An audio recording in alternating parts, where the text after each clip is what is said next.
እዛ ጦርነቱ ቦታ ላይ የነበሩ ሰዎች የቦምብ ድምጽ ወይ የሌላ መሳሪያ ድምጽ ይሰማሉ አይደለ?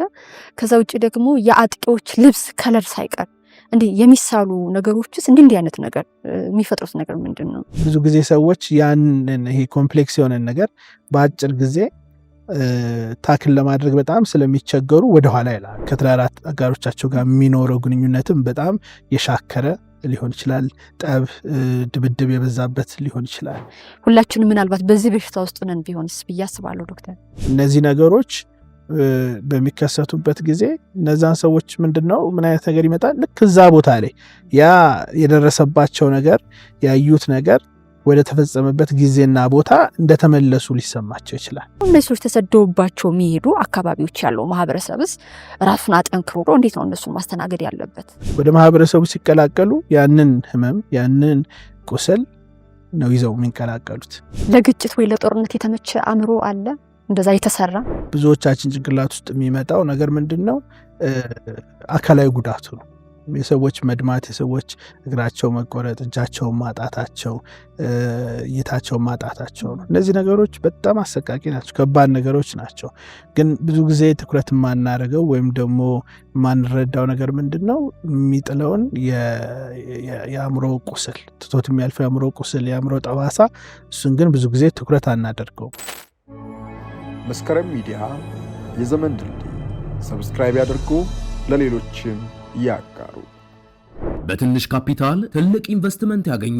በ440 ሺህ ብር ቅድመ ክፍያ በመሃል መርካቶ ተክለ ሃይማኖት G+3 ቅንጡ የገበያ ማዕከል እየገነባን ነው። ከግራውንድ ፍሎር እስከ 3ኛ ፎቅ ድረስ እንደ ምርጫው ነግደው ለማትረፍ አላያም ገዝተው ለማከራየት ሱቆን ከነገበያው አቅርበንሎታል። ለመኪና መለዋወጫ፣ ለኤሌክትሮኒክስ፣ ለስቶር፣ ለካፌ፣ ለሱፐርማርኬት በተጨማሪም ለሞባይል አክሰሰሪ ከ11 ካሬ እስከ 60 ካሬ ሜትር ድረስ ከበቂ መኪና ማቆሚያ ጋር በአንድ ዓመት የክፍያ ጊዜ ውስጥ ሱቆን የግሉ ያድርጉ። ልብ ይበሉ፣ ሱቆቻችንን እየሸጥን ያለነው ያለምንም የኮመን ኤሪያ ሂሳብ ነው። ጤና ይስጥልኝ ተመልካቾቼ፣ እንደምንሰነበታችሁ። መስከረም ፖድካስት በመስከረም ሚዲያ በየሳምንቱ በዚህ ሰዓት ወደ እናንተ ይደርሳል። አርብ ምሽቱ ላይ አንድ ሰዓት እንደምጠብቁን ተስፋ አድርጋለሁኝ። ዛሬ ደግሞ ከዚህ በፊት ጀምረን የነበረ አንድ ጉዳይ ነበረ። ይሄ ትራውማ የምንለው ወይም ጠባሳ፣ ህመም፣ ቁስል እየተባለ የሚገለጸውን ጉዳይ ከዶክተር አለማየሁ ዋሴ ጋር ማንሳታችን ይታወቃል። አሁን ደግሞ በሌላ እይታ ከአእምሮ ህመም ጋር አያይዘን ልናየው ባለሙያ ጋብዘናል። ዶክተር ቢኒያም ወርቁ በአዲስ አበባ ዩኒቨርሲቲ ተባባሪ ፕሮፌሰር ናቸው። የአእምሮ ሐኪም ናቸው። በትራውማ በምንለው ደግሞ ሰብ ስፔሻሊስት ናቸው። ምናልባት ሀገራችን ካሏት በቁጥር ከሚጠቀሱ ሐኪሞች መካከል አንዱ ናቸው። በዚህ ረገድ ይህን ጉዳይ ልናነሳ ዛሬ ጋብዘናቸዋል። ዶክተር እንኳን ደህና መጡ። እንኳን ደህና ቆየሽ። በጣም አመሰግናለሁኝ። ነገ ጉዞ እንዳለዎት ሰምቻለሁኝ። እንግዲህ ጊዜዎትን አጣበው ነው የመጡት። ጉዳዩ ይመስለኛል ያስመጣሁት። እውነት ነው። የመጀመሪያ ጥያቄ ማድረግ የምፈልገው ዶክተር፣ ይሄ ትራውማ የምንለውን ነገር ከማንሳታችን በፊት ብዙ ጊዜ ከጦርነት ጋር እያይዘን ነው የዛሬው ፕሮግራም። በነገራችን ላይ ተመልካቾቻችን በጦርነት ውስጥ እንዳለችው ሀገር፣ በጦርነት ደግሞ ብዙ ታሪክ እንዳላት ሀገር ጦርነትና የአእምሮ ህመም አያይዘን እንድናነሳን የፈለኩት ከትራውማ ጋር እያይዘን ማለት ነው። እና ብዙ ጊዜ ጦርነቶች ሲካሄዱ የአሸናፊና የተሸናፊ ታሪክ ነው። እንትና አሸነፈ እንትና ተሸነፈ ነው። በዛ መሃል ውስጥ ያለው ህዝቡ አይታይም፣ ቁስሉ አይታይም። ከዛ ውጭ ደግሞ እንደገና ገዳይም አስገዳይም ብዙ ጊዜ ታሪካቸው አይነገርም። ከዚህ አሁን ከምናነሳው ከትራውማ ጉዳይ አንጻርና እስኪ ያን ያንሱልኝ ለመንደርደሪያ እንዲመቸን። ያ እንግዲህ እንዳለመታደል ሆኖ ሀገራችን ላይ በተደጋጋሚ ጦርነት ይከሰታል። ከድሮ ጀምሮ ከጥንት ጀምሮ እንዲህ አይነት ነገሮች እየተደጋገሙ ይከሰታሉ። እሱ የሚያሳዝን ነገር ነው። ይሄ ጦርነት ላይ አሸናፊና ተሸናፊ ላልሽው ነገር ብዙ ጊዜ ተደጋግሞ የሚባል ነገር ነው። መቼስ በጦርነት አሸናፊ የለም ይባላል። ብዙ ጊዜ እውነት ይመስለኛል። መደጋገሙ እውነት ላይ ያስመስለው ይችላል፣ ግን በጣም እውነት ይመስለኛል።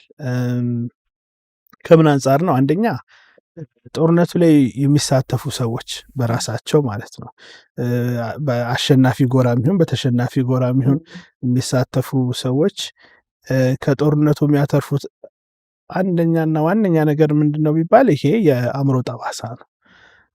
የአእምሮ ቁስል ይዘው የሚሄዱት። ይህን ስንል እነዚህ ሰዎች ጦርነት ላይ የሚሳተፉ ሰዎች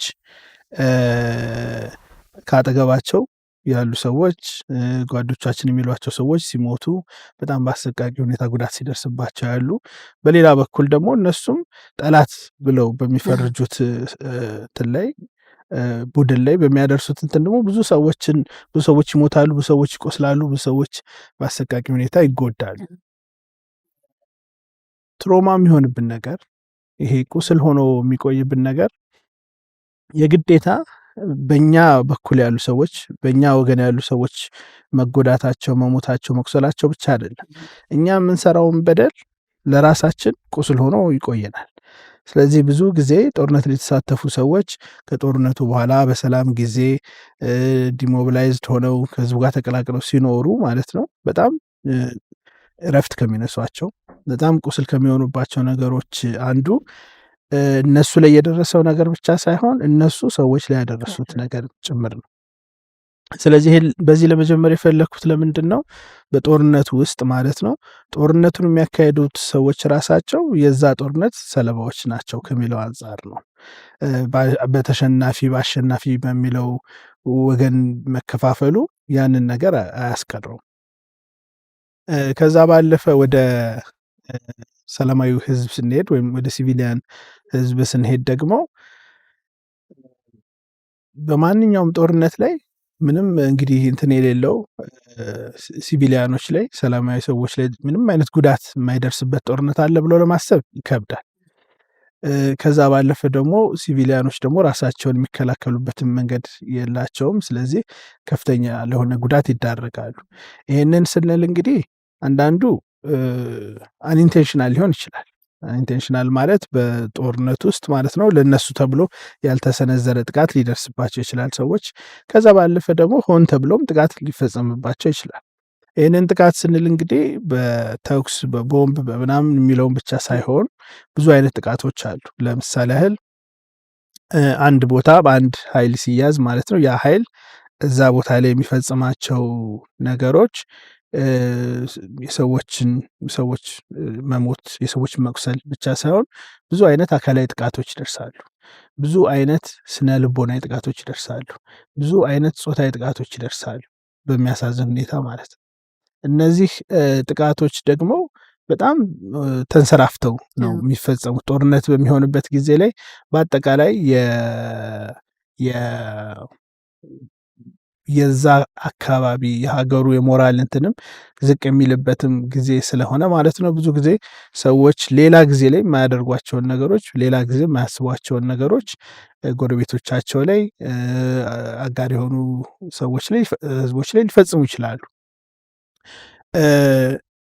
ከዚህ ውስጥ ደግሞ በጣም በዋነኝነት ብዙ ጊዜ የዚህ ገፈት ተቋዳሽ የሚሆኑት በዋነኝነት ሴቶች፣ ህጻናትና ደካማ ብለን ደካማ ስንል እንትን ሳይሆን አረጋውያን ወይም ደግሞ በተለያዩ ምክንያቶች ተንቀሳቅሰው ሸሽተው ማምለጥ የማይችሉ ሰዎች በጣም የዚህ ስቃይ ተካፋዮች ይሆናሉ። በተለይ ደግሞ ህጻናትና ሴቶች ላይ ይሄ ነገር በጣም የከፋ ነው። ሴቶች ላይ ደግሞ በጣም የከፋ ነው። ምክንያቱም ብዙ ጊዜ የሚደርሱት ጥቃቶች ማለት ነው ከአካላዊ ጥቃት ከስነ ልቦናዊ ጥቃት አልፈው አብዛኛውን ጊዜ ጾታዊ ጥቃቶች ናቸው። እነዚህ ጾታዊ ጥቃት ሲባል ብዙ ጊዜ ያለው ሀሳብ ምንድን ነው ወይም ብዙ ሰዎች የማይረዱት ነገር ያ ጥቃት የሚቆየው ለቅጽበቶች ሊሆን ይችላል፣ ለተወሰኑ ሰከንዶች ሊሆን ይችላል። አንዳንድ ጊዜ ደግሞ በጣም የከፋ ጥቃት ሆኖ ለሰዓታት የሚቆይ ከፍተኛ የሆነ በጣም አሰቃቂ የሆነ ለአእምሮ የሚከብድ ጥቃት ሊደርስባቸው ይችላል። ነገር ግን ያ ጥቃት ሊያልፍ ይችላል። በዛ ቅጽበት በነዛ ሰዓታት ውስጥ ተፈጽሞ ሊያልፍ ይችላል። ነገር ግን ጥሎ የሚያልፈው ጠባሳ ግን እንደዚህ በቀላሉ የሚያልፍ አይደለም። ይሄ የሚኖረው ቁስል በጣም ዲፕ የሆነ በጣም ስር የሰደደ ቁስል ነው የሚሆነው። የሚያመረቅዝ ቁስል ነው የሚሆነው። እንደዚህ በቀላሉ የሚያልፍ እንትን አይደለም፣ የሚረሳ አይደለም። ሰዎች ምን ይላሉ? በቃ እንግዲህ እንደዚህ አንዳንዴ እንደዚህ ነገር ያጋጥማል ብታልፊው ምናምን ይላሉ፣ ብትረሺው ይላሉ። እንደዚህ በቀላሉ የሚረሱ ነገሮች አይደሉም። እነዚህ ነገሮች በጣም በጥልቀት ውስጣችንን በጣም ወደ ውስጥ ዘልቀው ነፍሳችንን የሚረብሹ የሚያስጨንቁ ለረጅም ጊዜ ሰላም የሚነሱ ችግሮችን ይዞ ይመጣሉ እነዚህ ጥቃቶች ማለት ነው። ከዚህም ባለፈ ደግሞ ሴቶች ላይ እና እናቶች ላይ የሚደርሱ ጥቃቶች ከነሱም ባለፈ በዙሪያቸው ያሉትን ሰዎች በሙሉ ነው እንትን የሚሉት አፌክት የሚያደርጉት። ይህንን ስንል ልጆቻቸው አሉ ከትሮማ በኋላ ከጥቃት በኋላ ማለት ነው። ለምሳሌ እናት የሆኑ ሴቶች ልጆቻቸውን መንከባከብ በጣም ሊከብዳቸው ይችላል። ምክንያቱም ድባቴ ውስጥ ሊገቡ ይችላሉ። በኋላ የምናነሳው ምናልባት ድህረ አደጋን ተከስቶ የሚመጡ የአእምሮ መረበሽ ችግሮች አሉ። በጣም በጣም ብዙ አይነት ችግሮች አሉ ከዚህ ከትሮማ ወይም ደግሞ ከጥቃት ጋር ተያይዘው የሚመጡ ማለት ነው። ከነዚህ ሁኔታዎች ጋር እየተታገሉ ማለት ነው ልጆቻቸውን ማሳደግ ልጆቻቸውን መንከባከብ በጣም ይከብዳቸዋል። ስለዚህ በተዘዋዋሪ ምን ማለት ነው እነዛ ልጆችም ሰለባ ናቸው እንደማለት ነው። ትዳር ይረበሻል። በአጠቃላይ ማህበረሰብ ውስጥ ያለው መስተጋብር ይረበሻል። ምክንያቱም አንድ ሰው ብቻ አይደለም ጥቃት የሚደርስበት ብዙ ሰዎች ናቸው ጥቃት የሚደርስባቸው። በዚህ ውስጥ ሌሎች የሚከሰቱ የጤና ችግሮች ሊኖሩ ይችላሉ። ለምሳሌ በተላላፊ በሽታ ሊያዙ ይችላሉ ሰዎች ወይም ደግሞ እርግዝና ሊኖር ይችላል። እሱ ደግሞ ሌላ አይነት በጣም ከባድ የሆነ ቀውስ ይዞ ይመጣል።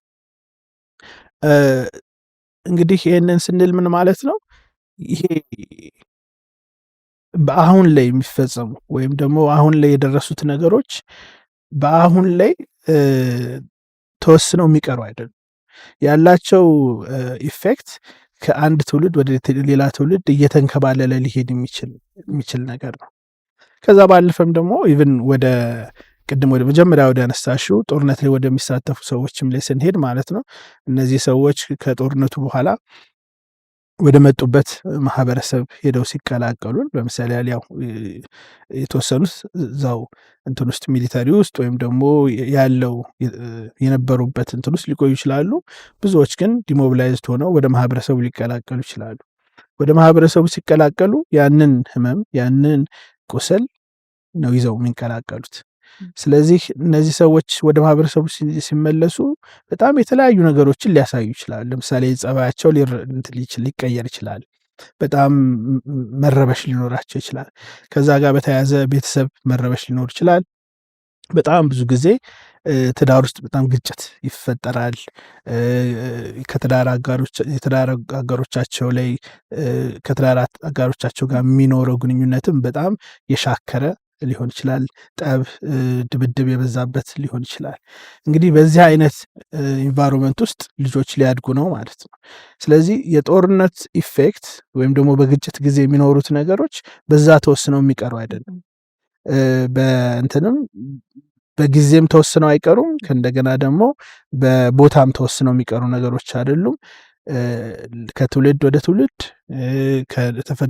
ከተከሰቱበት ቦታ አልፈው ሩቅ የሆነ ቦታ ላይ ሄደው የተለያዩ ሰዎችን የተለያዩ ቦታ ላይ የሚኖሩ ሰዎችን የተለያዩ ዘመን ላይ የሚኖሩ ሰዎችን በጣም ከፍተኛ ችግር ሊፈጥሩ በጣም ለከፍተኛ ችግር ሊዳርጉ ይችላሉ ብዬ ነው የማስበው።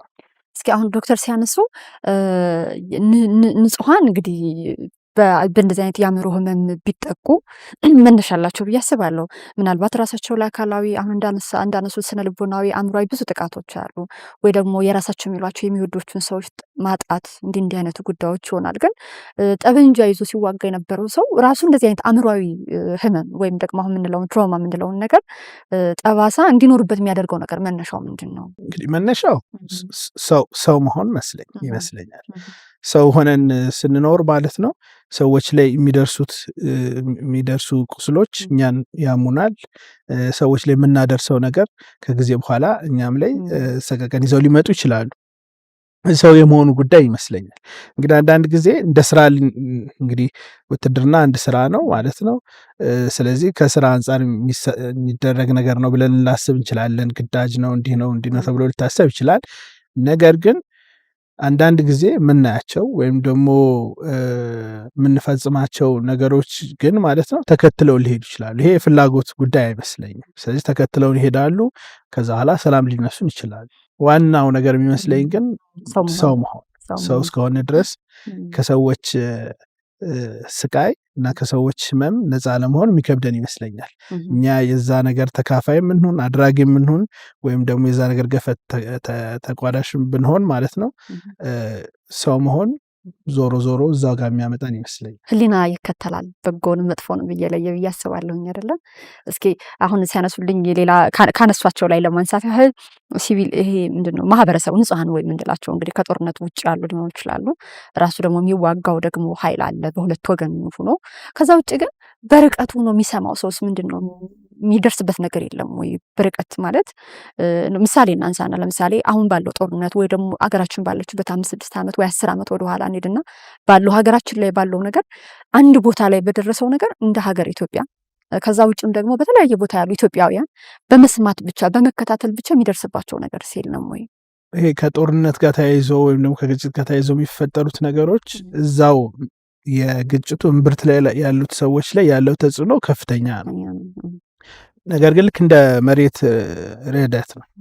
መሬት መንቀጥቀጥ ሲኖር እንትኑ ይኖረዋል። ኤፒሴንተሩ ዛጋ ሊሆን ይችላል፣ እምብርቱ ዛጋ ሊሆን ይችላል። ግን በጣም ብዙ ኪሎ ሜትር ርቀት ላይ ያሉትንም ቦታዎች አፌክት ሊያደርግ ይችላል አይደለም። እነዛ ጋር ሊደርስ ይችላል፣ ሊሰማ ይችላል። አሁን ደግሞ በዚህ ዘመን በጣም ዓለም በጣም የተሳሰረችበት ጊዜ ስለሆነ አንድ ቦታ ላይ የሚፈጠር ነገር በጣም በከፍተኛ ፍጥነት ሌላ ቦታ ላይ ይደርሳል። ስለዚህ ይሄ ነገር ተጽዕኖ የለውም ብሎ ለማሰብ አይቻልም። አክቹዋሊ ተጽዕኖ በጣም አለው ብዬ አስባለሁ። የሚኖረው ተጽዕኖ እንግዲህ በጣም በግልጽ እንደሚታየው ማለት ነው የጉዳቱ እምብርት ላይ ላሉ ሰዎች ላይ ይብሳል፣ ግን ሌሎችም ሰዎች ተጽዕኖ ይኖረዋል። በተለይ ደግሞ እዛ አካባቢ ላይ ግጭቶቹ ያሉባቸው ጦርነቶቹ ያሉባቸው አካባቢዎች ላይ ወላጆች ያሏቸው ቤተሰብ ያላቸው ልጆች ያሏቸው ሰዎች ደግሞ በጣም በከፍተኛ ሁኔታ ሊጎዱ ይችላሉ። ከፍተኛ ጭንቀት ውስጥ ሊገቡ ይችላሉ። ያ ጭንቀት ያ ሀሳብ ደግሞ አንዳንድ ጊዜ ከእንትንም አልፎ ወደ አእምሮ መረበሽ ወይም ወደ ድባቴ ወደ ጭንቀት እንደዛ ሊሄድ የሚችልበትም አጋጣሚ አለ። በአጠቃላይ ግን ኢቭን ህመም ባይኖር እንኳን ማለት ነው ብዙ ሰዎች በዓለም ዙሪያ ያሉ ሰዎች ሀገር ውስጥም ያሉ ሰዎች ሊሆን ይችላል የተለያዩ ቦታዎች ላይ የሚካሄዱ ግጭቶች ማለት ነው ውስጣችን ሰላም እንዳይሰማን ሊያደርጉ ይችላሉ። ለአንዳንድ ሰዎች ደግሞ ማለት ነው ካላቸው ታሪክ ከኖሩበት ኑሮ ካሳለፉት ነገር አንጻር እነዚህ የሚያዩዋቸው የሚሰሟቸው ነገሮች ወደ ጭንቀት ወደ ድባቴ ሊወስዷቸው ይችላሉ። አንዳንድ ሰዎች ላይ ወደዛም ባያደርሳቸው ውጥረት ላይ ሊጥላቸው ይችላል። ስለዚህ ይሄ ተጽዕኖ እዛ ቦታ ላይ ብቻ ተገድቦ የሚቀር አይደለም፣ ሌሎች ሰዎችም ላይ ሊደርስ ይችላል። እስኪ አሁን ጠቅለል አድርገን ነው ያነሳናቸው እና እንደው እንደ አንድ የአእምሮ ሐኪም ጦርነት ማለት ምን ማለት ነው? ጠባሳዎቹስ ይሄን ያስከትላሉ የምንላቸውን ነገር ደግሞ ትንሽ እስኪ እንመልከት። እንግዲህ የሚመስለኝ የአእምሮ ሐኪም የሆኑ ሰዎች ጦርነትን ስናይ እንደሌላው ሰው የምናይበት ሌንስ ያለን ይመስለኛል፣ ተመሳሳይ የሆነ ማለት ነው። ከዛ ግን ደግሞ ሌላ ሌንስ ደግሞ ያለ ይመስለኛል። ይሄ ደግሞ ከአእምሮ ጤንነትና ከአእምሮ ጉዳት አንጻር ማለት ነው። እንግዲህ ከጦርነት የአእምሮ ጤንነት ይመጣል ብሎ ማሰብ የሚቻል አልመሰለኝም። እና ብዙ ጊዜ እንግዲህ ጦርነት ሲካሄድ ወይም ስለ ጦርነት ዜና ሲሰማ ወይም ደግሞ በቴሌቪዥን ላይ ሲታይ ማለት ነው ብዙ ጊዜ ትኩረት የምናደርገው ያለው ሰቀቀን ላይ ይመስለኛል። ማን አሸነፈ ማን ተሸነፈ ከሚለው ይልቅ ማለት ነው የተጎዱትን ሰዎች፣ የሞቱትን ሰዎች፣ ተርፈው ከፍተኛ ስቃይ ላይ ያሉትን ሰዎች እነሱ ላይ ይመስለኛል ብዙ ጊዜ ስናስብ ጭንቅላታችን ውስጥ ቀድሞ የሚመጡት እንደ አእምሮ ሐኪሞች ማለት ነው። ምክንያቱም ብዙ ጊዜ በዚህ በጦርነት የሚጎዱ ሰዎች በተለያየ መንገድ ይመጣሉ፣ ለአእምሮ ሕክምና በተለያየ መንገድ ይመጣሉ። ስለዚህ ምን አይነት ቁስል እንዳለው ምን አይነት ከባድ ነገር እንደሆነ ከነሱ ስለምንሰማም ይመስለኛል። ብዙ ጊዜ ጦርነት ሲባል ማለት ነው ብዙዎቻችን ጭንቅላት ውስጥ የሚመጣው ነገር ምንድን ነው? አካላዊ ጉዳቱ ነው።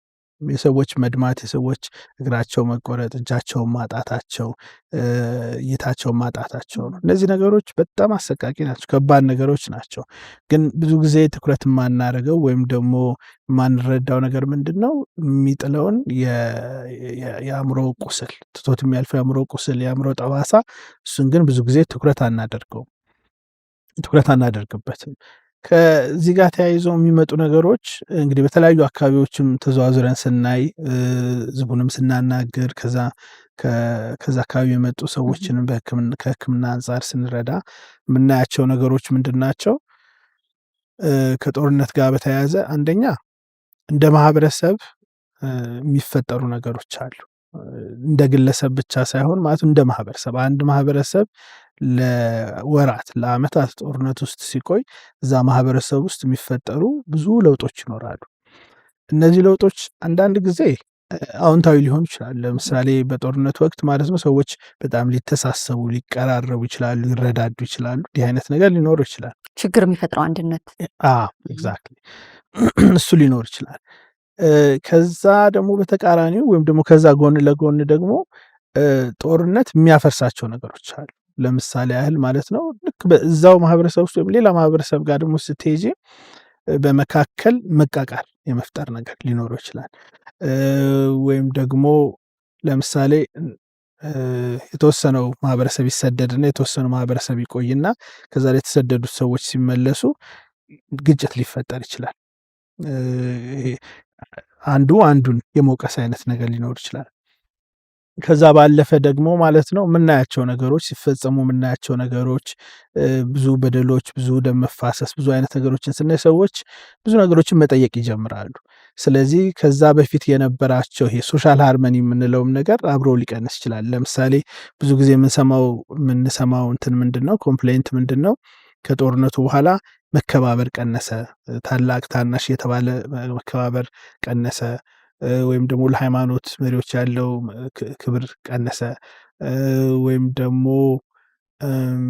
በፊት እዚህ ማህበረሰብ ውስጥ ያልተለመዱ ነገሮች አሁን ተንሰራፉ ሲባሉ እንሰማለን። ለምሳሌ ያህል አንዳንድ ቦታዎች ላይ ቁማር ሊሆን ይችላል፣ አንዳንድ ቦታዎች ላይ መጠጥ ሊሆን ይችላል፣ አንዳንድ ቦታዎች ላይ ሌላ አይነት ሊሆን ይችላል። ከባህላችን ያፈነገጡ ሁሉ እንሰማለን። ከዛ ማህበረሰብ ባህል በጣም የራቁ ያፈነገጡ ከዛ በፊት ተሰምቶ የማይታወቁ ነገሮች ያጋጥማሉ። ይሄ የሚያሳየን ምንድን ነው? እንግዲህ ይሄ ማህበረሰቡን አንድ ላይ የሚይዙት የነበሩት የሶሻል ፋብሪክ የምንለው ነገር ማለት ነው እየላላ የመሄዱን ጉዳይ ነው። በተለይ ደግሞ እንደዚህ ጦርነት፣ ግጭቶች በሚበረቱበት ዘመን ማለት ነው።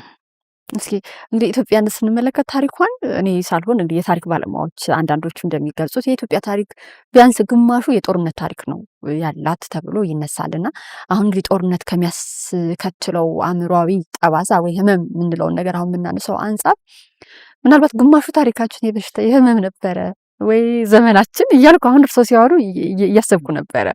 እኔም ደግሞ በኖርኩበት በራሴ እድሜ ብዙ የሰማችሁ የጦርነት አሉ እዚሁ ኢትዮጵያ ሀገራችን ላይ እና ምናልባት ታመን ይሆን በዛ ደረጃ እንግዲህ መቼም ታሪኩ ከታመመ ህዝቡም ታማሚ ነውና አንደኛው ጠባሳችን ኢትዮጵያዊ ብንሆንም ብዙ በጎ ነገር ቢኖረንም አንደኛው ህመማችን አንደኛው ጠባሳችን ይሄ ይሆን እያልኩ እያሰብኩ ነው ዶክተር። አሁን አንዳንድ ቁስሎች ወይም ደግሞ አንዳንድ ችግሮች ከአንድ ትውልድ ወደ ሌላ ትውልድ ይተላለፋሉ።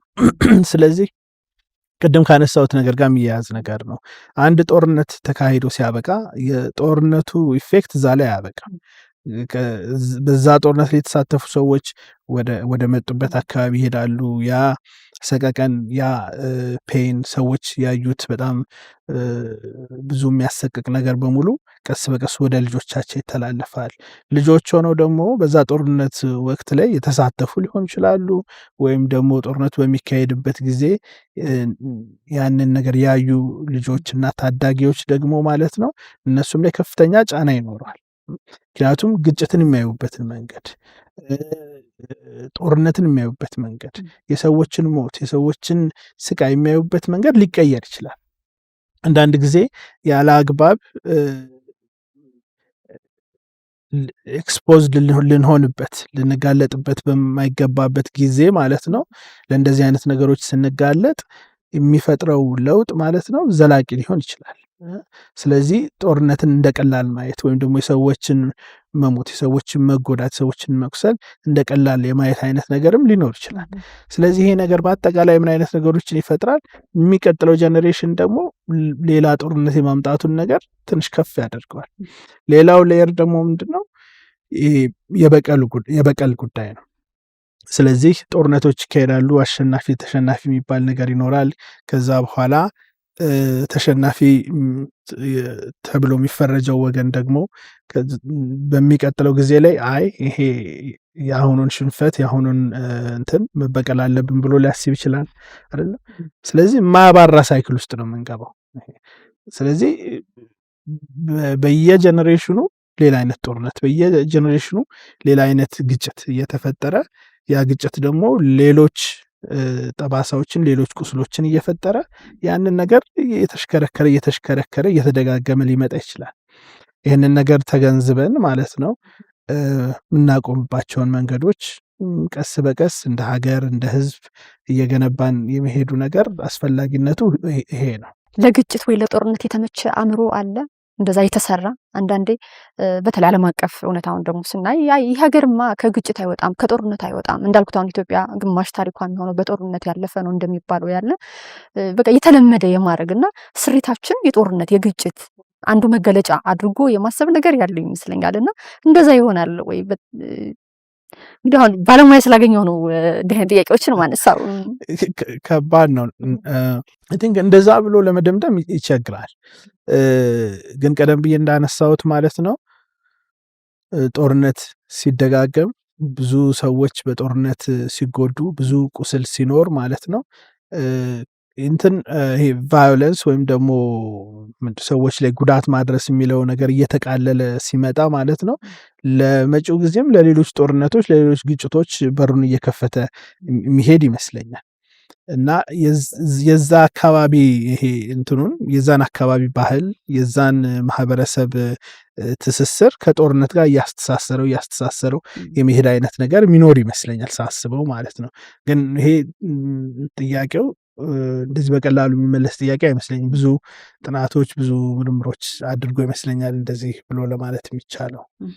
እንደ ሌላ ማድረገው ነገር ብዙ ጊዜ ቅድም እንዳልኩት ተጎጆች ነው የምናየው። ከዛ ደግሞ ጎጆውንስ ሚል አንስተን ነበር። ከዛ ውጭ ግን በጦርነቱ ውስጥ ከአካላዊ ከውጭ እንዴት አድርጌ እንደምገልጸው አላውቅም፣ ግን ድምፆች ለምሳሌ እዛ ጦርነቱ ቦታ ላይ የነበሩ ሰዎች የቦምብ ድምፅ ወይ የሌላ መሳሪያ ድምፅ ይሰማሉ አይደለ?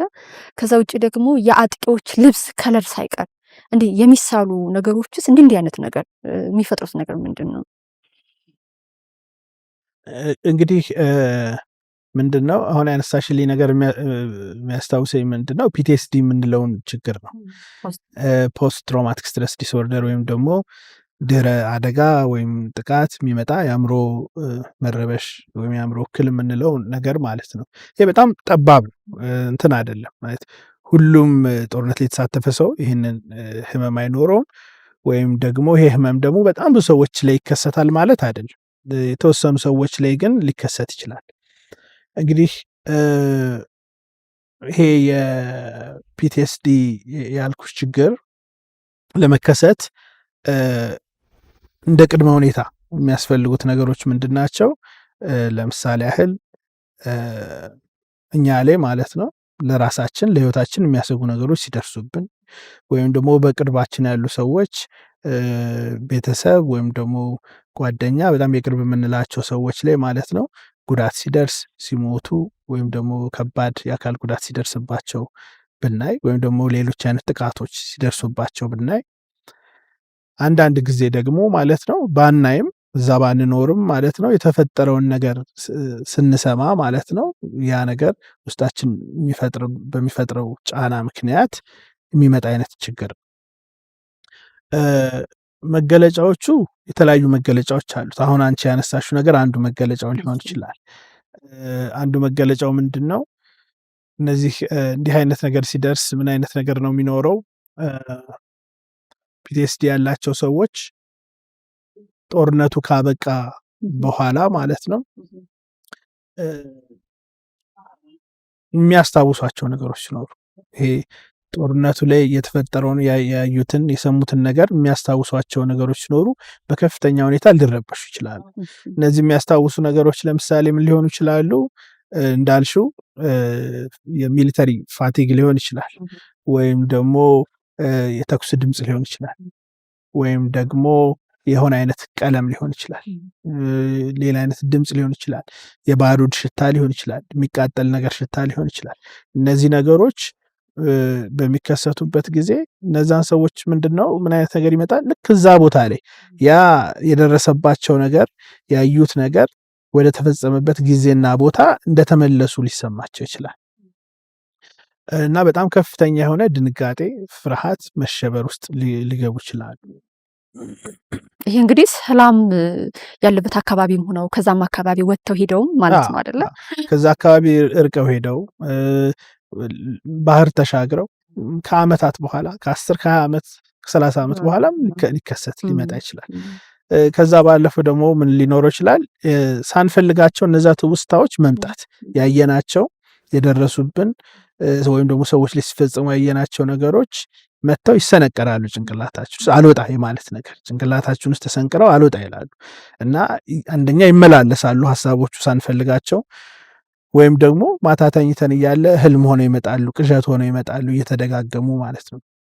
ስለዚህ ይሄ ነገር ምን አይነት ሁኔታ ውስጥ ነው የሚያስገባን? ጦርነቱ አልቋል፣ ግን ጦርነቱ ውስጣችን አለ። ስለዚህ ሰውየውን ከጦርነት ውስጥ ብናወጣውም ይሄንን ውስጡ ያለው የጦርነቱን ትውስታ ግን እዛ ውስጥ ማውጣቱ ከባድ ነገር ነው። ስለዚህ ያ ነገር እየተመላለሰ በጣም እረፍት የመንሳት ነገር ሊኖረው ይችላል። ከዛ ጋር በተያያዘ ሰዎች ይሄ ነገር በጣም ሲመላለስና እረፍት ሲነሳቸው፣ ስለዚህ እነዚህ ትውስታዎች በአእምሯቸው ተቀርጸው በጣም ለረጅም ጊዜ ይቆያሉ። ለመርሳትም ከባድ የሆኑ ነገሮች ናቸው። ስለዚህ እነዚህ ነገሮች በጣም እረፍት ስለሚነሱ፣ ሰላም ስለሚነሱ፣ በጣም ከመጠን ያለፈ ስለሚረብሹ ሰዎች ያንን ነገር እንዲህ አይነት እንትን ያላቸው ሰዎች ያንን ነገር ለመቋቋም አንድ የሚያደርጉት ነገር ምንድነው? በተቻላቸው አቅም እነዚህን ነገሮች መሸሽ ነው። ሽሽት ውስጥ ይገባሉ። ስለዚህ ይህን የሚያስታውሷቸው ነገሮች አሉ ወይም ሊኖሩ ይችላሉ ብለው የሚያስቧቸውን አጋጣሚዎች በሙሉ ይሸሻሉ። ስለዚህ በተቻለ አቅም ለምሳሌ ያ ነገር የተፈጸመበት አካባቢ ሊሆን ይችላል፣ ከዛ አካባቢ መሸሽ ሊሆን ይችላል፣ እዛ አካባቢ ተመልሶ አለመሄድ ሊሆን ይችላል። ያንን ሲፈጸም የነበሩ ሰዎች ጎረቤቶቻቸው፣ ወዳጆቻቸው ሊሆን ይችላሉ፣ እነሱን አለማግኘት ሊሆን ይችላል። ወይም ደግሞ ያስታውሷቸዋል ያን ዘመን ማለት ነው። እነሱ ልክ ሲያስታውሷቸው ያ ሁሉ እንትን ልክ እንደ አዲስ ግልብጥ ብሎ ስለሚመጣና በጣም ስለሚረብሽ ማለት ነው። ስለዚህ ይሄ ነገር ምን ይፈጥራል? እነዚህን ሰዎች በጣም ያቆራርጣቸዋል፣ ያርቃቸዋል። ከዛ ቀስ በቀስ ወደ ውስጥ እየተሰበሰቡ እንዲሄድ ያደርጋቸዋል። ምክንያቱም ከቤት በወጡበት አጋጣሚ ሁሉ ያንን ነገር የሚያስታውሱ ነገሮች ሊያጋጥሟቸው ይችላሉ። መንገድ ላይ ዩኒፎርም ሊያዩ ይችላሉ። መንገድ ላይ ጥቃት የፈጸመባቸውን ወይም ደግሞ ጥቃት ሲፈጽም ያዩትን ሰው የሚመስል ሰው ሊያዩ ይችላሉ። ወይም ደግሞ መንገድ ላይ የመኪና ጎማ ይፈነዳል፣ በር ጮክ ብሎ ይዘጋል። እነዚህ ነገሮች ሁሉ ወይም ደግሞ መንገድ ላይ ሲያልፉ በቆሎ እየተጠበሰ እሳት የእሳቱ እንትን ሊመጣ ይችላል። እነዚህ ሁሉ ነገሮች በጣም ሊረብሿቸው ስለሚችሉ ከዛ ሽሽት እነዚህ ሰዎች ቀስ በቀስ ወደ ቤታቸው ወይም ደግሞ ብቻ ወደ መሆን አይዞሌትድ ወደ መሆን ሊሄዱ ይችላሉ። ይሄ እንግዲህ ኤክስትሪም ወደ ሆነው እንትን ሲሆን ማለት ነው። ሁሉም ሰው ላይ እንደዚህ ይሆናል ማለት አይደለም። ከዚህ በተጨማሪ ደግሞ ከዚህ ባለፈ በጣም ድንጉጥ የመሆን አይነት ነገር ሊኖር ይችላል። ስለዚህ ቅድም እንዳነሳሁት ለምሳሌ መኪና ጎማ ሲፈነዳ ወይም ደግሞ አንድ ሰው ጮክ ባለ ድምፅ ሲናገር ወይም ደግሞ በር በከፍተኛ ሁኔታ ሲዘጋ መደንገጥ፣ የመባተት አይነት ነገር፣ መንገድ ላይም ሲሄዱ ማለት ነው ግራና ቀኙን እያዩ መሄድ፣ በጣም በስጋት ወደኋላ እያዩ መሄድ፣ ይሄ መጠራጠር፣ ሁሉን ነገር መጠራጠር ምናልባት ኤግዛክት ቃሉ ላይሆን ይችላል፣ ግን በቃ ፍርሃት ውስጥ የመቆየት የሆነ ነገር ሊፈጠር ነው፣ የሆነ ነገር ሊደርስብኝ ነው ከአሁን የሚል በጣም ንቃት ውስጥ ሊገቡ ይችላሉ። ከዛ እንቅልፍ ማጣት ሊኖረው ይችላል።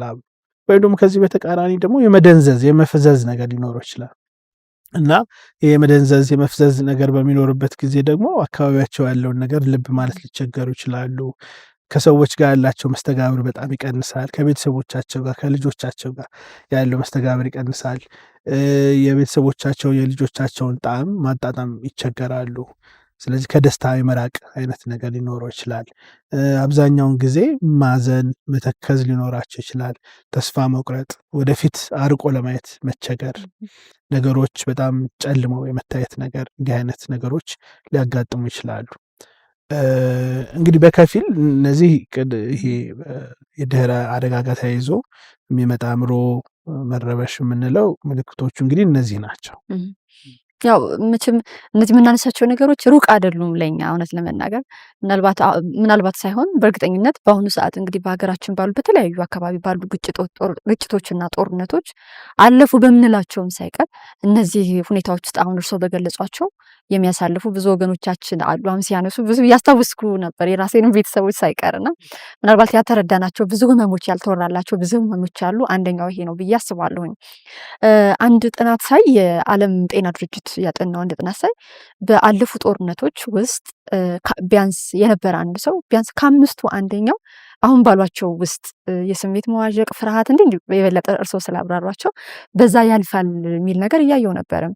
እርስዎ ደግሞ ከጓደኞቹ ጋር ሆነው በተለይ በቅርብ ጊዜ በነበሩ ጦርነቶች ውስጥ ያለፉ በቤተሰብም በራሳቸውም ይመስለኛል ሰፋ ብለው ያብራሩልኛል ያለፉ ሁኔታዎችን ነበሩ የሚለውን ጥናት እንዳጠኑ ሰማሁኝ እና እስኪ እንዴት ነበር መነሻው ያገኟቸዋቸውስ ነገሮች ምንድን ናቸው ብለን ተጨባጭ ደግሞ አድርገን ወደ ራሳችን እስኪ እናምጣቸው እነዚህን ነገሮች። ስለዚህ ሞር ጥናቶቹ በበለጠ ከጥናትነት ይልቅ ለምንሰራቸው እንትኖች ለኢንተርቬንሽኖች እንደ ግብዓት የሚያገለግሉ ነገሮች ናቸው። ስለዚህ የተለያዩ አካባቢዎች ሄደን ያሉትን ነገሮች ለማየት ሞክረናል። ጦርነቱ የነካካቸውን ቦታዎች፣ ግጭቶች የነበሩባቸው ቦታዎችን ለማየት ሞክረናል። እዛ አካባቢ ማህበረሰቡን ለማናገር የዚህ ገፈት ቀማሽ የሆኑ ሰዎችን ትሮማታይዝድ የሆኑ ሰዎችንም ለማናገር ሴቶችን፣ ህጻናቶችን ኢንተርቪው ለማድረግ ሞክረናል። የሃይማኖት መሪዎችን እዛ አካባቢ የማህበረሰብ መሪዎችን ለማናገር ሞክረናል የተለያዩ ቦታዎች ላይ ማለት ነው። ያው ያሉት ነገሮች ግልጽ ናቸው ማለት አብዛኛው ቦታ ላይ ከፍተኛ የሆነ የማህበረሰብ መቃወስ ከእንደገና ደግሞ ብዙ ውድመት ነበረ። ከዛም ባለፈ ደግሞ ብዙ ሰዎች ሎስ ነበራቸው። ብዙ ሰዎች ከቤተሰባቸው ውስጥ አንድ ሰው ሊሆን ይችላል፣ ሁለት ሰው ሊሆን ይችላል ያጡ ሰዎች ነበሩ። ወይም ደግሞ ቢያንስ ቤተሰባቸው ውስጥ ባይኖር ከጎረቤት ከዘመድ እንደዚህ ብዙ ከፍተኛ የሆኑ ችግሮች ብዙ ከፍተኛ የሆኑ ሰቀቀኖች እንደነበሩ ነው ከዛ የሰበሰብ ነው። ግን ከዚህ ጋር አብሮ መነሳት ያለበት ነገር ምንድን ነው? ከችግሩ ጋር አብሮ ደግሞ ያ ማህበረሰብ ሁሉም ማህበረሰብ እንደዚህ አይነት ነገሮች ውስጥ ያለፉትን ማህበረሰቦች እየሄድን በምናይበት ጊዜ የምናየው ነገር ምንድን ነው? ማህበረሰቡ ራሱ ጋር ያለውን እሴት የመጠቀም ብቃቱ። ስለዚህ አንዳንድ ቦታዎች ላይ የጎሳ መሪዎች ሊሆን ይችላል፣ አንዳንድ ቦታዎች ላይ የሃይማኖት መሪዎች ሊሆኑ ይችላሉ። በጣም በከፍተኛ ሁኔታ ህዝቡ በጣም በተቸገረበት ጊዜ ላይ ማለት ነው ህዝቡን በማገዝ በመደገፍ በማረጋጋት ህዝቡ እርስ በርስ እንዲተባበር በማበረታታት በመርዳት ምሳሌ በመሆን በጣም ብዙ አይነት በጎ ተግባሮችን ሲፈጽሙ የነበሩ ሰዎች ነበሩ።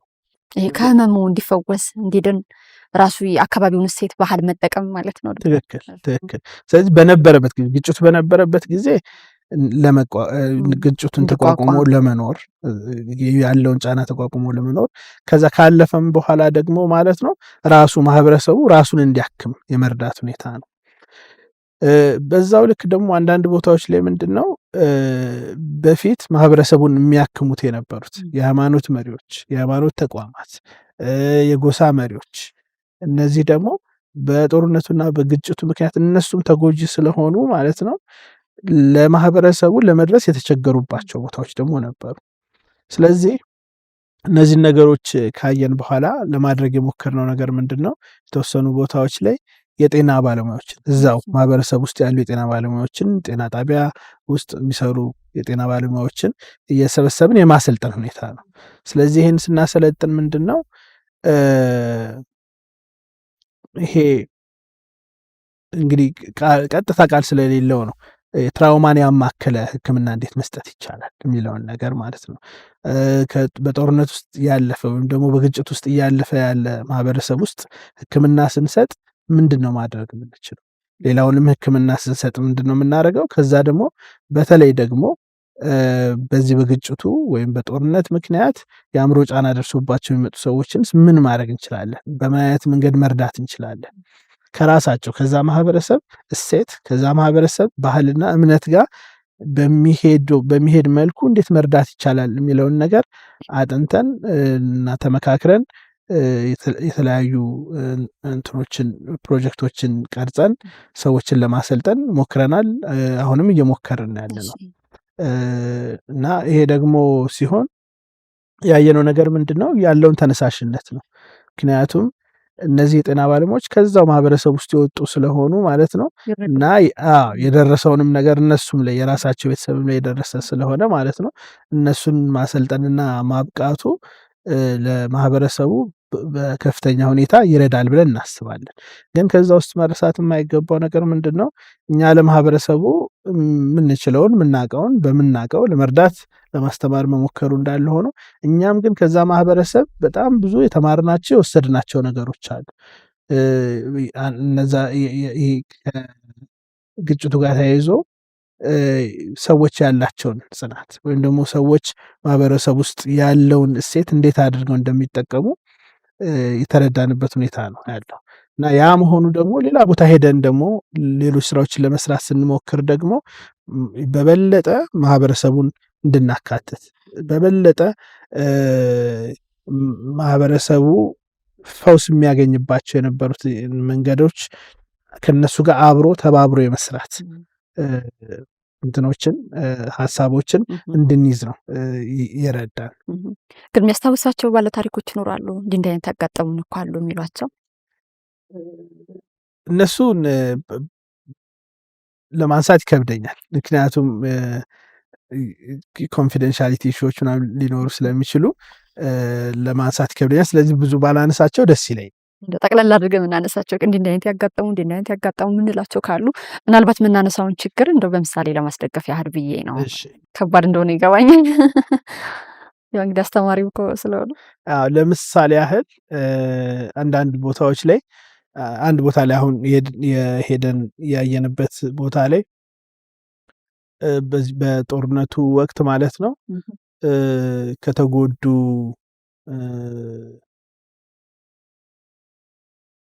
የተጎዱ ጤና ጣቢያዎች እንደዚህ ነበሩና እዛ ውስጥ ለምሳሌ እዛ ውስጥ የነበሩ የጤና ባለሙያዎች የነበሩባቸው ቦታዎች ያጋጠሙናሉ። የጤና ባለሙያዎች ሆነው በጦርነቱ ወቅት በጣም ብዙ ራሳቸውም ላይ ቤተሰባቸውም ላይ ብዙ ነገር የደረሰባቸው ያጋጠሙናሉ። እነዚህ ታሪኮች በጣም የሚደጋገሙ በጣም እንትን ናቸው፣ በጣም የሚደጋገሙ ናቸው። በሄድንበት ቦታ ሁሉ የሚያጋጥሙ ታሪኮች ናቸው። እሺ ከዛ እንግዲህ ጦርነቱ ላይ እንዳለ ሆኖ መሸሹ መፍትሄ ነው። ቅድም ማነው ሲሸሹም ተከትሏቸው ይሄዳል የሚለው ነገር አለ። አሁን ወደ እኛ ስላመጣ ነው ደግሞ አሁን በጣም ብዙ መፈናቀሎች እንሰማለን አይደለ? እንግዲህ ያው ጦርነት እስካለ ድረስ መፈናቀሉ ስለሚቀጥል ነው። አሁን አንዳንድ ቦታዎች ላይ የተፈናቀሉ ወገኖች ላይ ያሉት ካምፖች ላይ ስንሄድ እንዲህ አይነት ድጋፍ ሲደረግላቸው ብዙ አይታይም።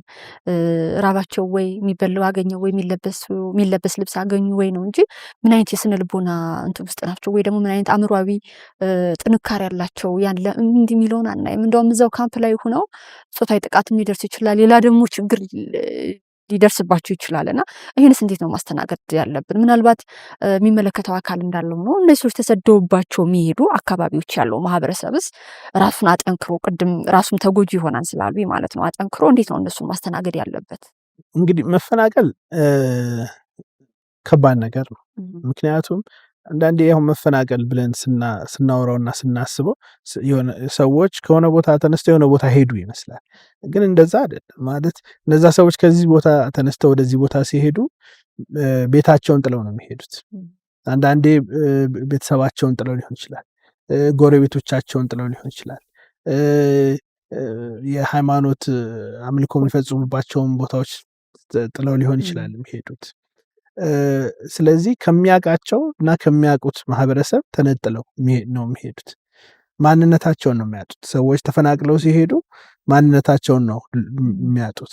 ሄደው ማለት ነው ማነህ ቢባሉ ከሌ ነኝ ብለው ለመመለስ የሚቸገሩበት፣ ራሳቸውን እንደ አዲስ ማለት ነው ከዜሮ እንትን የሚሉበት ቦታ ነው። ስለዚህ ከባድ ነው መፈናቀል፣ በጣም በጣም ከባድ ነገር ነው። ከዛ ባለፈ ደግሞ ተፈናቅለው የሄዱባቸው ቦታዎች ላይ የሚኖረው አቀባበል ደግሞ ከቦታ ቦታ ይለያያል። አንዳንድ ቦታዎች በጣም ድጋፍ ሊኖር ይችላል። አንዳንድ ቦታዎች ላይ ደግሞ ብዙ ድጋፍ ላይኖር ይችላል። ማህበረሰቡ ላይቀበለው ይችላል። ስለዚህ እነዚህ ችግሮች በራሳቸው በጣም ብዙ ነገር ይዘው ይመጣሉ። ቅድም እንዳነሳሹ ደግሞ የጾታ ጥቃት እንደዚህ አይነት እንትኖች ሲኖሩ በተለይ ህፃናት እና ሴቶች በጣም ተጋላጭ ስለሚሆኑ ጦርነት ላይ ደግሞ በአብዛኛው ወንዶች ወደ ጦርነት ስለሚሄዱ ማለት ነው አብዛኛውን ጊዜ ተሰደው የሚሄዱት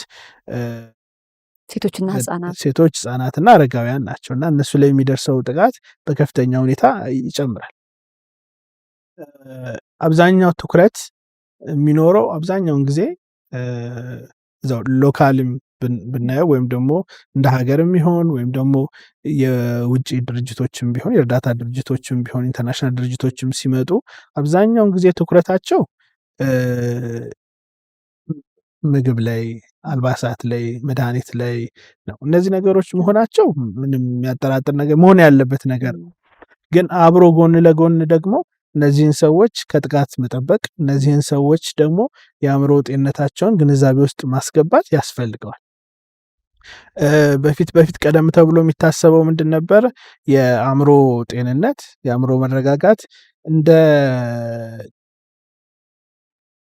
ቅንጦት ልበለው እንደዛ የመታየት ጉዳይ ነበረው እና በኋላ ሰዎቹ ከተረጋጉ በኋላ ወደ መኖሪያቸው ከተመለሱ በኋላ ወይም ደግሞ ወደ ሌላ ቦታ ሪሎኬት ከተደረጉ በኋላ ነው ይሄ ኢንተርቬንሽን ወይም ደግሞ እንደዚህ አይነት ድጋፍ የሚያስፈልገው ተብሎ ይታሰብ ነበር። አሁን ግን ያለው እሳቤ በጣም ተቀይሯል። ያለው እሳቤ ምንድን ነው? ከመጀመሪያው ጀምሮ ድጋፍ እንደሚያስፈልግ ነው። ከመጀመሪያው ጀምሮ የአእምሮ ጤንነትን ያማከለ ድጋፍ ማድረግ ያስፈልጋል። ይህንን ስንሉን ማለት ነው ለብቻው ተነጥሎ የሚሰጥ ሕክምና ለብቻው ተነጥሎ የሚሰጥ ድጋፍ ላይሆን ይችላል። ነገር ግን ለምሳሌ ምግብ ማከፋፈል ሲሆን ማለት ነው ምግብ ማከፋፈል ጋር አብሮ ጎን ለጎን ማለት ነው እዛ ያለውን ህዝብ የአእምሮ ጤንነት ለመጠበቅ የሚረዱ ድጋፎችን አብሮ ማድረግ ይቻላል። ምግብ ስንሰጥ አብረን የምናደርገው ነገር አለ ወይም ደግሞ ለሌላ ሕክምና ሲሄዱ አብሮ መደረግ የሚችላል ነገር አለ። ስለዚህ ኢንተግሬትድ ሆኖ ማለት ነው ይሄ ለአእምሮ ጤንነት እንዲሁም ደግሞ ስነ ልቦናዊና ማህበራዊ ድጋፍ የምንላቸው ነገሮች አብረው ኢንተግሬትድ ሆነው ማለት ነው መሰጠት አለባቸው ብለን ነው የምናስበው። ነገር ግን ይሄ ነገር አሁን በጣም ተቀባይነት አለው በመላው ዓለም ማለት ነው። ነገር ግን ወደ ተግባር መውሰዱ ግን በጣም ቻሌንጂንግ ነው። እዚህም እኛም ሀገር እናየዋለን። በብዙ ሀገራትም ይህ ቻሌንጅ እስካሁን ያለ ቻሌንጅ ነው። ነገር ግን የተወሰኑ ለውጦች አሉ። እነዚህ ለውጦች ደግሞ በጊዜ ሂደት እየጨመሩና እየጠነከሩ ይሄዳሉ ብለን እናስባለን። ስለማይታወቅ ነው ስለማይቻል ነው ማድረግ ያልተቻለው? አንድ የተሳሳተ ግንዛቤ ይመስለኛል። የተሳሳተው ግንዛቤ ምንድን ነው? ቅድም እንዳልኩት እንደ ለግዠሪ እንደ ቅንጦት ወይም ደግሞ በኋላ ይደርሳል የሚል የተሳሳተ ግንዛቤ መኖር ነው። ሁለተኛ ደግሞ መፍትሄ ለመስጠትም ስለሚከብድ ነው። አሁን ለምሳሌ የምግብ እጦት ሊኖር ይችላል። ስለዚህ ምግብ ማዳረስ ሊሆን ይችላል። ይሄ ቀጥተኛ የሆነ እንትን ነው፣ ስትሬት ፎርዋርድ ነው። ወይም ደግሞ መድኃኒት ማከፋፈልም ቀጥተኛ የሆነ ነገር ነው። የአእምሮ ጤንነት ወይም ደግሞ ስነ ልቦናዊና ማህበራዊ ድጋፍ ስንል ግን ኮምፕሌክስ ነው፣ የተወሳሰበ ነገር ነው። በጣም ብዙ ነገሮችን ማሰብ፣ ማገናዘብ፣ ማጥናት ይጠይቃል። ስለዚህ ብዙ ጊዜ ሰዎች ያንን ይሄ ኮምፕሌክስ የሆነን ነገር በአጭር ጊዜ ታክል ለማድረግ በጣም ስለሚቸገሩ ወደኋላ ይላሉ። ነገር ግን አሁን እየመጡ ያሉት ነገሮች ምንድን ነው? የግዴታ ማለት ነው ከፍተኛ ጥናት ሳናደርግ ያለውን ነገር ደግሞ ሙሉ በሙሉ መረዳትም እንኳ ባንችል የተወሰኑ ነገሮችን ተረድተን የተወሰኑ በአነስተኛ ደረጃም ቢሆን ድጋፉን ቀድሞ መጀመር መስጠት ይቻላል። ቢያንስ ለምሳሌ ያህል እዛ አካባቢ ላይ ይሄ የጾታ ጥቃት እንዳይፈጠር ብንሰራ እንኳን ማለት ነው ያንን ማድረግ መቻሉ ወደፊት ሊመጡ የሚችሉትን ብዙ የአእምሮ መረበሾችና ሌሎች ማህበራዊ እና ስነልቦናዊ ችግሮችን ሊቀርፍ ይችላል። ስለዚህ ትንንሽዬ ነገሮችን ቢሆን መደረግ ይችላሉ ነው አሁን ያለው እሳቤ። ዶክተር ግን ትሮማ ወይ ጠባሳ ወይ ህመም የምንለው አእምሯዊ ነገር ሂደት ነው ወይስ ድንገቴ ነው? አሁን ምናልባት ምን ተጠራጥሬ ነው አሁን ሲያነሱ እንደ ቅንጦት ያዩታል የሚባለው ነገር ምናልባት በሂደት የሚመጣ ስለሆነ ይሆን ወይስ ብዬ ተጠራጥሬ ነው። ግን ከሙያ አንጻር እንዴት ነው የሚታየው? ውስጣዊ ስለሆነ አንደኛው ነገሩ ምንድን ነው? ውስጣዊ ስለሆነ ውስጥ ያለው ስቃይ ውስጥ ያለው ቁስል ሰዎች ቢያዩት በጣም የሚያስደነግጥ ነው ብዬ አስባለሁ። ስለዚህ ሰዎች ሪያክት ማድረጋቸው የሆነ አይነት ምላሽ መስጠታቸው አይቀርም ነበረ።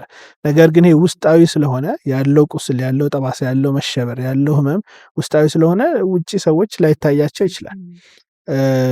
ሰዎች ብዙ ጊዜ ደግሞ ይሄንን ውስጣቸው ያለውን ቁስል ለሌሎች ሰዎች ለማካፈል በጣም ይቸገራሉ። ምክንያቱም በጣም ከፍተኛ የሆነ ስቲግማ አለ። ማለት አንዲት ሴት ማለት ነው ተነስታ ማለት ነው በዚህ ጊዜ ላይ ግጭት በነበረበት ጊዜ እንዲህ አይነት ጥቃት ደርሶብኛል ብላ ለመናገር ከዛ ጋር ተያይዘው የሚመጡ በጣም ብዙ ችግሮች አሉ አይደለም?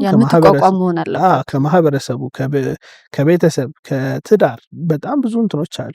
ስለዚህ ሰዎች ይህን ነገር ኦፕን ሆነው በፊት ለፊት ለመናገር እና ለማካፈል በጣም ይቸገራሉ። ስለዚህ በውስጥ ነው የሚይዙት።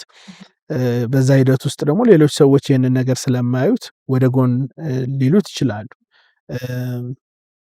ሌላውም ሂደት ነው ወይስ ድንገቴ ነው?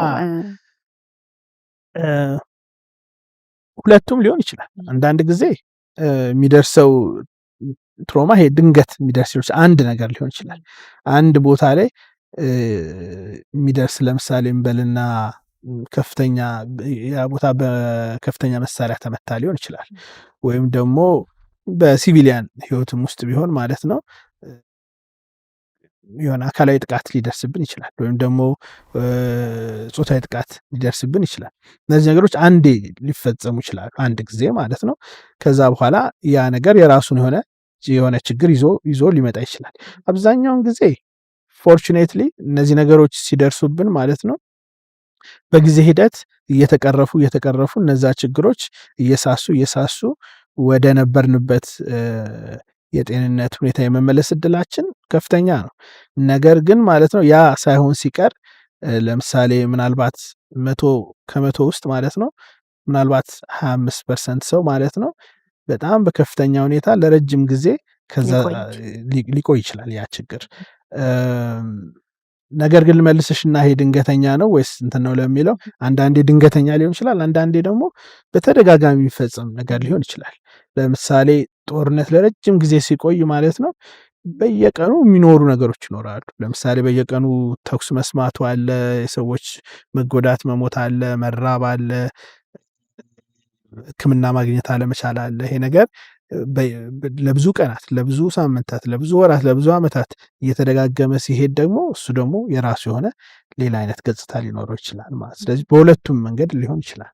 ያው እንግዲህ የምናነሳቸው ነገሮች አሁን ኢትዮጵያ ያለችበትን ሁኔታ ይገልጻል እና እንዴት ነው እንደ ሀገር መታከም የሚቻለው? እንዴት ነው? ማንስ ነው ኃላፊነቱን መውሰድ ያለበት? ይሄ ከባድ ጥያቄ ነው ይመስለኛል። ከብዙ ዲሲፕሊን የተውጣጡ ሰዎች ቁጭ ብሎ ሊያስቡበት ሊመክሩበት የሚገባ ነገር ይመስለኛል። ምናልባት መነሻው ፖይንት ግን ይሄ ነገር መቆም አለበት መቅረት አለበት የሚለውን ነገር ማለት ነው እዛ ላይ ተስማምቶ ያንን እንደ መነሻ ይዞ የመስራት ግዴታ ያለብን ይመስለኛል። እኔ ሳስበው የአንድ አካል ኃላፊነት ብቻ አይመስለኝም። ከመንግስትም ባለፈ ሁሉም ሰው ማለት ነው እያንዳንዱ ሰው ግዴታ ያለበት ይመስለኛል። እኛም እንደ ጤና ባለሙያም ግዴታ ያለብን ይመስለኛል። ምሁራንም ግዴታ ይኖርባቸዋል። የሃይማኖት መሪዎችም ግዴታ ይኖርባቸዋል። የማህበረሰብ መሪዎችም ግዴታ ይኖርባቸዋል። ሁሉም ሰው እጅ ለእጅ ተያይዞ መፍትሄ መፈለግ ያለበት ነገር ነው የሚመስለኝ። ምክንያቱም በዚህ ሂደት ውስጥ ምንም አሸናፊነት የለም። በዚህ እንትን ውስጥ እንግዲህ ሆፕፉሊ እንግዲህ ሰዎች ቁጭ ብለው ተማክረው ወደዛ የምንሄድበት መንገድ ይኖራል ብሎ ተስፋ ማድረግ ነው። ቅድም ሲያነሱ ምን አሉኝ? ራሱ መሳሪያ ያዘውም አካል የህመሙ ተጠቂ ይሆናል።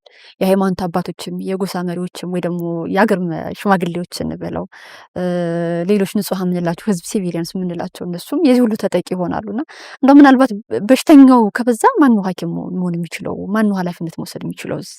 ሁላችንም ምናልባት በዚህ በሽታ ውስጥ ነን ቢሆንስ ብዬ አስባለሁ። ዶክተር ያክማል ያልነው ራሱ በዛ በሽታ ውስጥ ካለን እውነት አለው። አሁን ያነሳሽው ነጥብ ማለት እንትን ነው። እነዚህ እንደ እሳት ነው። ስለዚህ ማለት በጣም ብዙ ሰዎች ነው እንግዲህ በዛ እንትን የሚጎዱት የሚቃጠሉት አይደለም። ነገር ግን ዞሮ ዞሮ አንድ መርሳት የሌለብን ነገር ምንድን ነው? እቺ ሀገር በጣም ለብዙ ዘመናት የቆየች ሀገር ነች። ማህበረሰቡ በብዙ ክፉ ቀን ያለፈ ማህበረሰብ ነው። በእነዚህ ክፉ ዘመናትና እንትኖች መከራዎች ሲያልፍ ማለት ነው በራሱ ያዳበራቸው በጣም ብዙ እነዚህን ጊዜያቶች የሚወጣባቸው የራሱ የሆኑ መንገዶች አሉት። አሁንም ቢሆን እነዛን መንገዶች እየተጠቀመ ነው ብዬ ነው የማምነው። ምናልባት የኛ ኃላፊነት ሊሆን የሚገባ ብዬ የማስበው ማለት ነው እነዚህን ነገሮች ማጥናት፣ መረዳት እና ጥሩ የሆኑትንና መልካም የሆኑትን እንትኖች ደግሞ ማስፋፋት ያስፈልጋል ብዬ አስባለሁ። ስለዚህ አንድ ማህበረሰብ ላይ የጠቀሙ ነገሮች ካሉ ምናልባት ከዛ ቦታ ላይ ወስዶ ደግሞ ወደ ሌላ ቦታ ላይ ማድረግ የሚቻል ከሆነ ወይም ደግሞ ከተለያዩ ቦታ ላይ የመጡ ሰዎች ማለት ነው እነዚህን ነገሮች እየተነጋገሩ እየተማከሩ ማለት ነው እንደ መፍትሄ ሀሳብ እየያዙ የሚሄዱበት መንገድ ቢኖር ብዬ አስባለሁ። ነገር ግን ህመሙ ከኛው እንደሆነም መድኃኒቱም ከኛው ነው ብዬ ነው የማስበው። ምናነሳው የሀገራት ተሞክሮ ግን ይኖራል። ብዙ ጊዜ የምንሰማው ሁለተኛ የዓለም ጦርነት፣ አንደኛ የዓለም ጦርነት ወይ እንደዚህ ነው ከዛ ወይ ቬትናም ጦርነት እየተባለ ምንሰማቸው አሉ እና ምን አይነት ነው ምናልባት በእንደዚህ አይነት ህመም ውስጥ ወይ ጠባሳ ውስጥ ሆነው ራሳቸውን ፈውሰው ወይ ራሳቸውን አድነው እንደገና የመጡ ሀገራት ካሉ ብዬ ነው። ብዙ ሳንርቅ አይ ቲንክ ወደ ሩዋንዳን ብናይ፣ ደቡብ አፍሪካን ብናይ፣ እንደዚህ አይነት ሀገሮችን ብናይ ከነሱም በእርግጠኝነት ልምድ መቅሰም የሚቻል ይመስለኛል። ይሄንን ስንል ምን ማለት ነው? ይሄ እርቅ የተደረገበት መንገድ፣ ወደ እርቅ የነበረው ጉዞ፣ እርቁ የተካሄደበት መንገድ፣ ከዛ በኋላ የመጡት ነገሮች፣ እነዚህ ነገሮች ሄዶ ማየት ማጥናት፣ ከነሱ ልምድ መውሰድ ሊረዳን ይችላል። ከነሱም ባለፈ ደግሞ ብዙ ሀገራቶች ላቲን አሜሪካም ሊሆን ይችላል ወይም ደግሞ እዚያም ውስጥ ሊሆን ይችላል እንዲህ አይነት እንደኛ አይነት ገጠመኞች የነበሯቸው አንፎርቹኔትሊ በጣም ብዙ ሀገሮች አሉ እና ከዛ ደግሞ ማለፍ የቻሉ ማለት ነው። ስለዚህ እነሱን ልምድ ማየቱ እና ከዛ ደግሞ አምጥቶ ማለት ነው ለእኛ በሚበጅ መንገድ ለመጠቀም መሞከር ሊረዳ ይችላል። የመጨረሻ ጥያቄ ማድረገው እነዚህን ነገሮች ሁሉ ማድረግ ባንችል ነገ ምን አይነት ኢትዮጵያ ትመጣለች ብለው ያስባሉ? እንደ አንድ የአእምሮ ሐኪም ጥናቶችን እንዳደረገ እዚህ ላይም ደግሞ እንደሚሰራ አንድ ባለሙያ እነዚህ ነገሮች ባይደረጉ ምን አይነት አእምሯዊ ጥንካሬ ያለው አእምሯዊ ብስለት ያለው ወይ ደግሞ ሀገር የሚሸከም ትውልድ ይመጣል ብለው ያስባሉ ወይ? ሌላ ከባድ ጥያቄ እየኖሩበትም ስለሆነ እርስዎም ብዬ እኮ ነው አይደለ? እርስዎም እንግዲህ ሲያክሙ በነገራችን ላይ ይቅርታ እንጂ ዳያነሳዎችን ሲያክሙ ጥናቶችን ሲያደርጉ ዳሰሳዎችን ሲያደርጉ እርስዎም የሚያልፉባቸው ነገሮች ይኖራሉ ብዬ አስባለሁ። ሰው ነዎት ቅድም እንዳሉኝና ሰው ነዎትና ከራስዎ ጋር ራሱ የሚኖር ትግል ይኖራል ብዬ ስለማስብ ነው እንደ ሰውም እንደ ባለሙያም ጥያቄ ማቀርበው። እንግዲህ ኮሸስሊ ኦፕቲሚስቲክ መሆን እንደሚባለው አይነት ነገር ነው። ኦፕቲሚስቲክ እንደሆን የሚያደርጉ ነገሮች ምንድን ናቸው? ከሰዎች ይሄ በሕክምናውም ዙሪያ ከእንደገናም ደግሞ ማህበረሰቡም ጋር ሄደን ስናይ ማለት ነው የምናያቸው ጥንካሬዎች አሉ። በጣም የሚያስደንቁ ጥንካሬዎች አሉ። ማህበረሰባችን ማለት ነው በየቦታው የየራሱ የሆኑ በጣም የሚያስደንቁ በጣም የሚገርሙ እሴቶች አሉት። እነዚህ እሴቶች ለዘመናት ህዝቡን አኖረው እና እነዚህ አሁንም ያለውን ችግር ያለፈውንም አሁንም ያለውን ችግር እነዚህ እሴቶች ስቲል ወደፊት ያራምዱናል ብዬ አስባለሁ። ውስጣችን ያሉት ነገሮች ማለት ነው። ቅድም እንዳልኩ እንትኑ ችግሩም ከውስጣችን ያለ ነገር ነው። መፍትሄውም ግን ያለ ይመስለኛል። ጥያቄው የሚሆነው እንዴት ነው ግን ይሄንን ነገር ማፋጠን የሚቻለው መርዳት የሚቻለው እንዴት ነው የሚለው ነገር ይመስለኛል። ይህንን ነገር ስናደርግ ደግሞ በእውቀት ላይ ተመስርተን ቢሆን መልካም ነው። ስለዚህ በእውቀት ላይ በምክክር ላይ ብናተኩር ይሄ የህዝባችን ጽናት ማለት ነው። ህዝቡ በከፍተኛ በጣም በሚያሳዝኑ ነገሮች ለዘመናት ሲያልፍ ማለት ነው ያዳበራቸውን ነገሮች ተመልሰን ማየት ማጥናት እነዛ ነገሮች ለመረዳት መሞከር እና ወደዚህስ እንዴት ነው ልናመጣቸው የምንችለው የሚለውን ነገር ማየት የሚያስፈልግ ይመስለኛል። ያነሳሽው ነገር በጣም ቁልፍ ነው። ይሄ የሚቀጥለው ጀነሬሽን የሚለው ነገር ማለት ነው።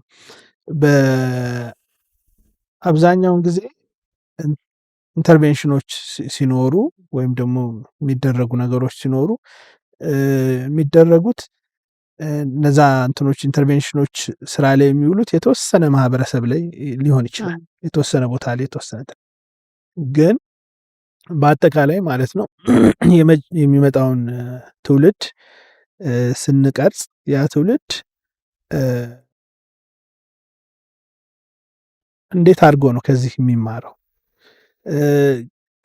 ይህንን በየቦታው ያለውን የነበረውን ችግርና ስቃይ አይቶ ማለት ነው ወደ በቀል ወይ ወደ ተስፋ መቁረጥ ወይም ደግሞ ወደ ስደት ከመሄድ ይልቅ ማለት ነው ይህንን ነገር እንዴት ነው የምፈታው ብሎ እንዲያስብ እንዴት ማብቃት እንችላለን የሚለው ነገር አስፈላጊ ይመስለኛል።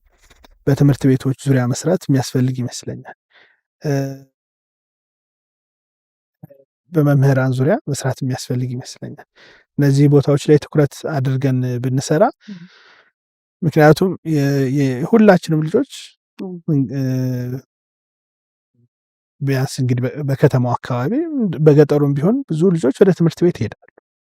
ስለዚህ ትምህርት ቤቶች ላይ ብንሰራ አስተማሪዎች ላይ ብንሰራ የሚቀጥለውን ትውልድ አስተሳሰብ የሚቀጥለው ትውልድ ነገሮችን የሚያይበት የሚመረምርበት መፍትሄ የሚፈልግበት መንገድ ላይ እሱ ላይ ብንሰራ መልካም ይመስለኛል። በጣም ነው የማመሰግነው። እግዚአብሔር ያክብርልኝ። ምናልባት ግን ይሄ ጉዳይ ግን መነሳት ነበረበት የሚሉኝ ካለ አይ ቲንክ ብዙ ነገሮችን ያነሳን ይመስለኛል። በጣም ነው የማመሰግነው። በጣም አመሰግናለሁ። ተመልካቾች አብራችሁን ስለነበራችሁ በጣም አድርጌ አመሰግናለሁኝ።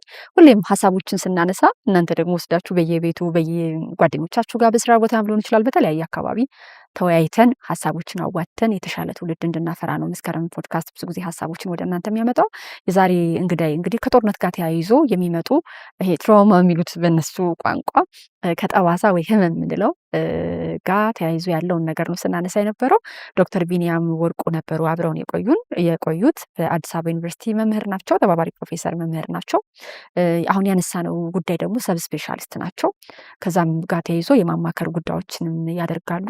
በድጋሚ አብረው ስለነበሩ በጣም አድርጌ አመሰግናለሁ። መልካም ጊዜ። በትንሽ ካፒታል ትልቅ ኢንቨስትመንት ያገኙ። በ440 ሺህ ብር ቅድመ ክፍያ በመሃል መርካቶ ተክለ ሃይማኖት G+3 ቅንጡ የገበያ ማዕከል እየገነባን ነው። ከግራውንድ ፍሎር እስከ 3ኛ ፎቅ ድረስ እንደ ምርጫው ነግደው ለማትረፍ አላያም ገዝተው ለማከራየት ሱቆን ከነገበያው አቅርበንሎታል። ለመኪና መለዋወጫ፣ ለኤሌክትሮኒክስ፣ ለስቶር፣ ለካፌ፣ ለሱፐርማርኬት በተጨማሪም ለሞባይል አክሰሰሪ ከ11 ካሬ እስከ 60 ካሬ ሜትር ድረስ ከበቂ መኪና ማቆሚያ ጋር በአንድ ዓመት የክፍያ ጊዜ ውስጥ ሱቆን የግሉ ያድርጉ። ልብ ይበሉ፣ ሱቆቻችንን እየሸጥን ያለነው ያለምንም የኮመን ኤሪያ ሂሳብ ነው። መስከረም ሚዲያ የዘመን ድልድይ ሰብስክራይብ ያድርጉ፣ ለሌሎችም ያጋሩ።